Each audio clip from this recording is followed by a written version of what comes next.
देखिए, सबसे पहले तो मैं जय भीम जय भारत। सभी पत्रकारों को मेरा नमस्कार।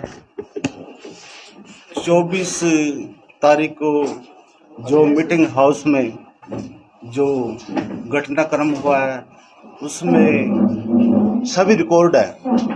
और जो नंदी शर्मा जी हैं और अशोक अरोड़ा जी हैं, अशोक अरोड़ा जी हमारे 5 बार के विधायक हैं और हरियाणा प्रदेश के 15 साल के वो प्रदेश अध्यक्ष भी रहे हैं और वो एक सम्मानित आदमी है और वो ऐसा किसी के साथ गाली गलौज नहीं कर सकता, क्योंकि ऐसा रिकॉर्ड कहीं वीडियो में है ही नहीं। जो भी तू मैं हुई है उससे जो झगड़ा हुआ है, सबसे पहले तो सीओ साहब ने वहाँ पे जो लेटर इशू किया था कि पार्षद ही मीटिंग में आ सकते हैं, लेकिन उनके प्रतिनिधि भी आए हैं, क्योंकि ये सारी जिम्मेवारी सीओ साहब की बनती थी। और मंत्री जी अशोक अरोड़ा जी ने ये कहा भी था कि पार्षद से सिवा कोई अंदर दूसरा ना आए, जबकि वहाँ पे पत्रकारों को भी मना किया था उन्होंने, भाई यहाँ पे बाहर जाने के लिए बोला था, लेकिन कोई भी वहाँ बाहर नहीं गया। आउटसाइडर आए जिन्होंने शरारती तत्व किया है, वो सब गलत था। एक एक वीडियो का रिकॉर्डिंग है, कोई वहाँ पे गाली गलौच नहीं हुई। तो इस माध्यम से मैं कहना चाहता हूँ ये सरासर गलत है। अशोक अरोड़ा जी पे इल्ज़ाम लगाया जा रहा है। अशोक अरोड़ा जी जैसे जब मीटिंग शुरू हुई 3 बजे का उसमें टाइम था, मंत्री जी वहाँ पहुँच गए, लेकिन पार्षद महोदय नहीं पहुँचे। उसके बाद 15 मिनट के बाद वहाँ पे हमारी सम्मानित पार्षद की चेयरमैन हमारी जो माफी डांडा जी थी, वो वहाँ पे 15 मिनट लेट पहुंची है। जो भी बात हुई है उससे पहले हुई है। और ये खुद माफी डांडा जी ने भी कहा है कि मेरे आने से पहले सारी वारदात हो चुकी थी। उन्होंने उसको मीटिंग को स्थगित भी किया है। तो जो ये कल जो ड्रामा किया गया, जो कल वो राजेंद्र जी है गराड़सी से, उनके गांव में भी आप जाकर के पूछ लेना उनका करैक्टर कैसा है। वो इस तरह की शरारत करते रहते हैं। हम इस विषय में यही कहते हैं कि सभी को एक साथ मिलकर काम करना चाहिए, एक साथ चलना चाहिए। जय हिंद, धन्यवाद। जैसा कि जो हमारे कुरुक्षेत्र नगर परिषद में जो गुंडागर्दी चल रही है हुई है 24 मई को, हम पूरे समाज की तरफ से इसकी घोर निंदा करते हैं। और जो हमारे भाई अशोक अरोड़ा जी हैं, उनके बारे में कुछ कहने की हमें आवश्यकता नहीं, क्योंकि उनके बारे में सभी जानते हैं। जो आज SC/ST एक्ट के बारे में बातचीत की जा रही है, शायद वो RSS के जो साथी हैं इशारे पर चल रहे हैं, जो इनका काम ही गुंडागर्दी करना है, वो भूल गए कि SC/ST एक्ट लगता कैसे है और किस पर लगता है। वो एक चुने हुए नुमाइंदे हैं और कोई भी ऐसी सार्वजनिक जो स्थान था और वहाँ पर सभी मीटिंग हो रही थी, कोई वहाँ पर जाति विशेष के बारे में कोई भी ऐसी टिप्पणी नहीं की गई जो SC/ST एक्ट लग सके। संविधान के अनुसार कोई भी SC/ST एक्ट उन पर लागू नहीं होती और ना ही लग सकती। तो ये संविधान की जो धज्जियां उड़ाई जा रही हैं, जो भारतीय जनता पार्टी के लोग हैं, शुरू से एक सुनियोजित ढंग से माहौल को खराब करने में लगे हुए हैं। मैं अपने वाल्मीकि समाज की तरफ से जो आज की षड्यंत्रकारी हैं उनको ये बताना चाहते हैं कि हम कम से कम हमें 27 से 30 साल भाई अशोक अरोड़ा जी के साथ काम करते होंगे, सभी साथी हैं। उनको अगर हम ये कहे अशोक वाल्मीकि या अशोक कुछ भी कहे, अशोक अरोड़ा कहे, अशोक बंसल कहे या अशोक वाल्मीकि कहे, इसमें कोई अतिशयोक्ति नहीं होगी। ये ड्रामे जो कर रहे हैं ये बिल्कुल दिखावा है। और जो मैं प्रशासन से यही प्रार्थना करूंगा, ऐसा माहौल क्रिएट ना करे कि मजबूरी में पूरे सर्व समाज को भाई अशोक अरोड़ा जी के पक्ष में सड़कों पे आना पड़े। अगर ऐसा हुआ, उन्होंने कुछ भी करने की बात की, और जो हमारे एक पार्षद हैं, पुराने पार्षद हैं, आज तक हमारे साथी कार्य कर रहे थे, वो सिर्फ अपनी राजनीति चमकाने के लिए, और एक पूर्व MLA या पूर्व मंत्री है उसकी नज़रों में छाने के लिए सब कुछ ड्रामा किया गया है और कुछ भी नहीं है। और जो कल ये हमारे भाई अशोक अरोड़ा जी के बारे में कुछ शरारती तत्वों ने बात कही है, वो उनका धंधा है। ये वो धंधा करते हैं, कुछ आवाज़ उठाते हैं, वरना हमारी माफ़ी टांडा है, वो हमारे समाज की बहन है, बेटी है, हम उनका सम्मान करते हैं। और अशोक अरोड़ा जी के बारे में तो कोई ऐसे इल्ज़ाम लगाए, अच्छी बात नहीं। तो उनको शर्म आनी चाहिए। जो हमारे पूर्व में पार्षद रहे हैं और जो उनकी वाइफ थी, ये संवैधानिक रूप से पावर है और ये नियम भी है, जो चुना हुआ प्रतिनिधि है वही हाउस में जा सकता है। ये सरेआम गुंडागर्दी, आप भी वहां मौजूद रहे हैं तो आपने गुंडागर्दी देखी है। जो अशोक अरोड़ा जी के सामने इतनी अभद्र व्यवहार किया गया, यह अशोभनीय है। और जो हमारे साथी पूर्व में एमसी रहे हैं, मैं नाम भी लेता हूँ, निंदी शर्मा जी की तो शर्म आनी चाहिए, उन्हें डूब कर मर जाना चाहिए। उनके लिए अशोक अरोड़ा जी ने ऐसे ऐसे काम किए हैं, आज तक अगर वो आज इस वजूद में है, आज बोलने की कगार पर पहुंचे हैं, तो ये सब अशोक अरोड़ा जी की देन है। हम इसकी निंदा करते हैं। अगर कोई भी ऐसी कार्रवाई हुई तो हम अशोक अरोड़ा जी के लिए, जहां अगर अशोक अरोड़ा जी का पसीना बहेगा, ये हमारा रिकॉर्ड है।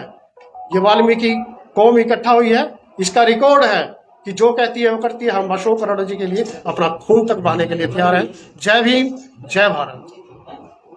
राजनीतिक पार्टियों की मीटिंग होती है, लेकिन प्रशासन एक मीटिंग की कॉल करता है और उससे पहले एक मीटिंग से पहले एक लेटर जारी करता है जिसमें स्पष्ट शब्दों में हिदायत दी जाती है, केवल सरकारी पद पर नियुक्त व्यक्ति ही उसमें मीटिंग में शामिल हो सकता है। प्रशासन की जिम्मेवारी थी वहां पर व्यवस्था बनाए रखना, तो ये कहीं ना कहीं प्रशासन फेल हुआ।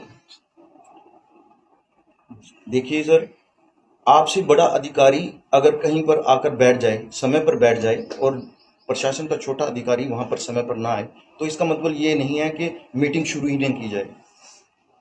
अशोक अरोड़ा जी थानेसर विधानसभा के माननीय विधायक हैं, हरियाणा के अच्छे लोकप्रिय नेता हैं। जब विधायक साहब समय पर आ गए थे तो इसका मतलब ये था कि कहीं ना कहीं मीटिंग के समय पर पहुंच गए थे और बाकी सदस्य भी आ गए थे। तो उनका जो हमारी चेयरमैन नवनियुक्त हुई हैं, उनका इंतजार किया जा रहा था। जो मीडिया में उन्होंने स्टेटमेंट दिया है वो शायद किसी कारणवश थोड़ा लेट हो गए थे, लेकिन ये प्रशासन की जिम्मेवारी थी कि मीटिंग में जब उच्च अधिकारी वहां पर पहुंच गया है तो प्रॉपर सुनियोजित तरीके से व्यवस्था करके सिर्फ उन्हीं व्यक्तियों को एंटर कराया जाए जो उस पद पर गरिमान है। यहाँ पर मैं बताना चाहूँगा कि सोसाइटी एक्ट, पंचायती राज एक्ट 2023 में और पंचायती एक्ट का जो संशोधन हुआ था 2020 में, उसमें महिलाओं को आरक्षण के साथ साथ बहुत सारी जिम्मेवारियां दी गई थी। उनका प्रतिनिधित्व और उनकी जिम्मेवारी बढ़ाने के लिए सरकार ने अच्छे कदम उठाए थे। 2023 के एक्ट के अनुसार ये सख्त हिदायत सुप्रीम कोर्ट द्वारा और सरकार द्वारा दी गई थी कि जो महिला पार्षद है या सरपंच है, उनके पति या उनका कोई रिश्तेदार उनके पद पर कार्य नहीं करेगा। अगर ऐसा करते हैं तो वो दंडनीय अपराध है। ये स्पष्ट शब्दों में कानून में लिखा हुआ। उसके बावजूद भी क्या उस नोटिस में ये कहीं लिखा था कि प्रतिनिधि उस मीटिंग में शामिल हो सकते हैं? अगर वो हो भी गए थे तो उनको अनुमति लेनी चाहिए थी, मीटिंग आगे पोस्टपोन कर दी। देखिए सर, ये देश चलता है बाबा साहब के संविधान से। हम सब कहीं ना कहीं नियमों से बंधे हुए हैं।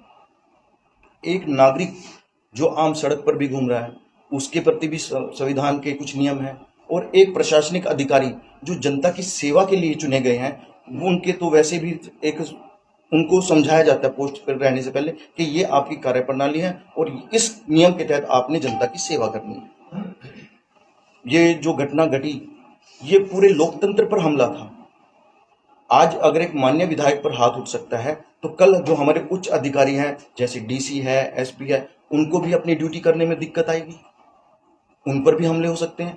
तो ये लोकतंत्र की हत्या थी, और जिसका विरोध खाली SC ST समाज तो कर ही रहा है, पूरी जनता को करना चाहिए, क्योंकि एक चुना हुआ प्रतिनिधि जिसको हमने जिम्मेवारी दी है ताकि हमारी आवाज विधानसभा या संसद में उचित तरीके से कानून के अनुसार उठा सके, ऐसा जिम्मेवारी जब हमने उनको दी है, हमने चुना है उनको, तो उनकी गरिमा बनाए रखना भी हमारा फर्ज बनता है। भाई साहब, आप वकील भी हैं, समाज से भी आते हैं जी। तो ये जो SC एक्ट लगता है जी। वो किस ढंग से लगता है? क्योंकि जो ये बैठक हुई है, जी। जो एक आरोप लगाया जा रहा है सत्ता पक्ष की ओर से कि अशोक अरोड़ा जी ने गाली दी महिलाओं के सामने, जब अगर बात गाली की आती है, गाली कोई भी देता है, उस समय महिलाएं सभी समाज की थी, जैसे एक समाज की महिला शामिल नहीं थी, कई समाज की महिलाएं थी जो पार्षद थी, तो क्या ऐसी एक्ट लागू होना चाहिए? नहीं, देखिए इस परिस्थिति में SC/ST एक्ट पिछड़े वर्ग को, जो समाज के कुछ लोग मूल धारा से पिछड़ गए थे, उनको समाज में एकता स्थापित करने के लिए लागू किया गया था,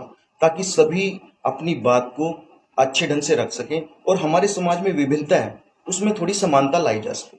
उस दिन जो घटना घटी उसमें जो अवांछित तत्वों ने जो अपना कर्म किया, उससे कहीं ना कहीं आक्रोश में आकर दोनों पक्षों की तरफ से कुछ ना कुछ शब्द कहे गए होंगे, लेकिन क्या पूरे प्रकरण में माफी डांडा जी को किसी ने कुछ कहा? नहीं कहा, क्योंकि मीडिया वहां पर था और एक एक घटना वहां पर रिकॉर्डेड है, तथ्य है वहां पर। माफी डांडा जी SC समाज की, खाली चमार समाज नहीं, SC समाज की बेटी है। उनका मान सम्मान पूरे समाज की तरफ से उतना ही है जितना सर्व समाज की तरफ से होना चाहिए, और पद अधिकारी होने के नाते हम उनका आदर भी करते हैं, लेकिन केवल उस पद की गरिमा को बनाए रखना उनकी भी जिम्मेवारी है। एक पार्टी विशेष की तरफ ना देखते हुए उन्हें अपनी पद की गरिमा को ध्यान में रखते हुए काम करना चाहिए, और कोई भी स्टेटमेंट देने से पहले अपने पद की गरिमा और उसकी जिम्मेवारी का एहसास करते हुए शब्द कहने चाहिए। मैं सर एक बात और कहना चाहूंगा। देखिए सर, कानून में प्रावधान है कि जो व्यक्ति अपने पद पर, चाहे वो सरकारी पोस्ट पर है, अपने पद पर कार्य करने में सक्षम नहीं है, या इसे ये लगता है कि मैं ये जिम्मेवारी उठाने में सक्षम नहीं हूं, तो उसको उससे के पद से हटा दिया जाता है या वो खुद रिजाइन दे। अगर सरकार को लगता है कि वो उसकी पद की गरिमा के अनुसार काम नहीं कर रहा है, तो सरकार उसके खिलाफ एक्शन लेगी। मेरा प्रशासन से और जनता से ये निवेदन है कि अगर सरकार को ये लग रहा है कि कानून कुछ नहीं है, संविधान कुछ नहीं है, प्रतिनिधि बेचकर अपना काम चलाया जा सकता है, तो मेरा निवेदन है चुनाव आयोग से, जिन लोगों ने अपने प्रतिनिधि बेचकर कानून की धज्जियां उड़ाई, उनके इस्तीफे लिए जाएं और उनके खिलाफ कानूनी कार्रवाई करते हुए दोबारा से चुनाव कर उन व्यक्तियों को चुना जाए जो उस पद की गरिमा अनुसार अपनी जिम्मेवारी उठा सके और जनता के लिए हित में काम कर सके। धन्यवाद।